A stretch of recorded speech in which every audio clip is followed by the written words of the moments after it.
जो ये subsidy announce की गई है, इसका कोई एडिशनल बर्डन जो है, फिस्कल बर्डन नहीं है। ये क्रॉस सब्सिडाइज्ड है, और ये जो जितनी सब्सिडी दी जाएगी उतनी ही जो लोग इसको पे कर सकते हैं उनसे रिकवर की जाएगी। तो इस सब्सिडी का जीरो इम्पैक्ट है बजट डेफिसिट के ऊपर।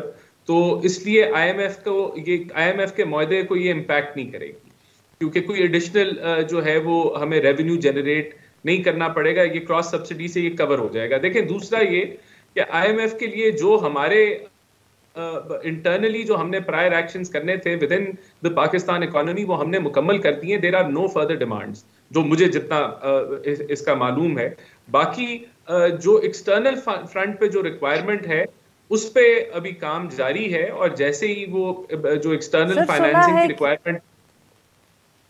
जी सर, माफ करिएगा काट रही हूँ आपकी बात, बट जो गुफ्तगू अब हो रही है वो ये हो रही है कि शायद हमारे दोस्त ममालिक भी कह रहे हैं कि खुदा के लिए पॉलिटिकल स्टेबिलिटी लेके आओ तो हम तुम लोगों की मदद करें। नहीं, उनका कोई पॉलिटिकल चीजों के ऊपर बातचीत नहीं है, लेकिन कुछ जो जो यानी कि एज एन फाइनेंशियल असिस्टेंस की जगह वो इन्वेस्टमेंट की तरफ कुछ ममालिक जो हैं उनका रुझान है।